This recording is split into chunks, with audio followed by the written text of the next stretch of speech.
We're speaking with Andrew Partridge from Michell Wool. How are you going, Andrew? How you going, Ricky? Very good, thanks you. Now, look, we've had a bit of a quiet period as we expected on the wool market because of the Easter long weekend and now the ANZAC one coming up. But what have we seen on the recent trade that we can make observations about? Yeah, so we're looking at the last market report back on the Wednesday, the 13th of April. We've had the week off. This is the annual sort of week recess afterwards, and then we got a short week next week. But it's still enough to talk about for sure, Ricky. The AREX indicator, the EMI closed just down to 2 cents last week, 13.67, but it was a bit to play in amongst the microns. In US terms, it actually dropped more than that, dropped 17 cents to 1,020.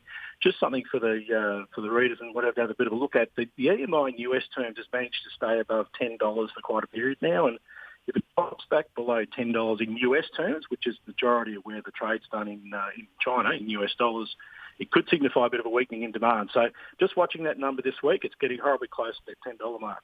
The indicator, the Australian dollar was 74.5 the majority of the week, but again, a lot of fluctuations there.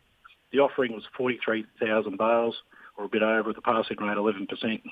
Yep, and I'm just noticing a sort of little graph in what you've provided me here when looking at the forecast of what's going to be put up on offer, and even AWI's got a pretty generous sort of forecast in terms of how much people are going to put up in coming weeks. Yeah, correct. Yeah, so we're being capped a little bit with the public holidays. So generally, there's a rule in place for any one day in any one sale room in Australia. They can only sell 1,300 lots per day.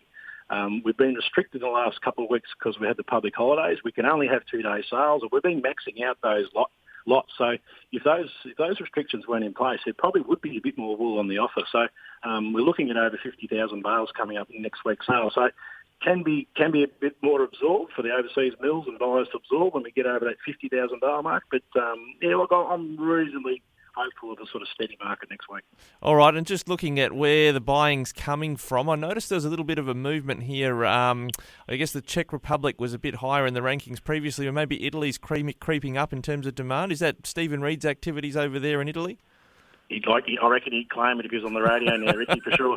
But no, look, you're on the mark though. Europe's having a cracker season, and Steve not long come back from Italy actually a couple of weeks ago, and he's very bullish on the amount of low stock, so basically no stock in the system over there. So everything they've had has been absorbed and sold on. The COVID obviously has put a bit of a brakes on things over there as far as demand goes in the short term. But he sees once the COVID and maybe the Ukraine war as well as over there passing, there is some extra demand out of there, and they are pretty well built up. Well picked out, Ricky. Yeah, you're doing a great job taking over from Stephen with our wool report, but he was quite bullish when he was over in Italy when we last spoke with him, saying that as opposed to Australia, at that time we were talking to him, they were living with COVID, and I think there seemed to be this sort of optimism that even though as they were heading into their summer, people still nonetheless wanted to get their new clothing and new apparel, get out there and enjoy themselves.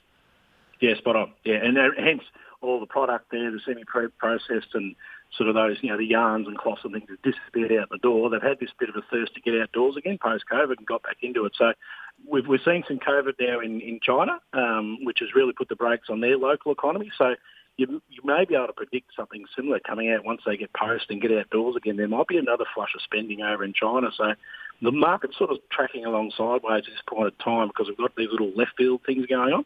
But get post that, I see reasonably buoyant times ahead. So let's hope, eh? Yeah, let's hope so. Just lastly, AWI described the most recent trading period as a confusing week with different results between Melbourne and the other two selling centres. Any observation of why that might be the case, why there's some confusion there? Yeah, sure. So we've got some, obviously with Shanghai in particular, those bigger ports in China having a bit of restriction because of the COVID. So they've had lockdowns, and physically some of the ports have gone quiet and in places actually closed down. So you've got all this product heading over there.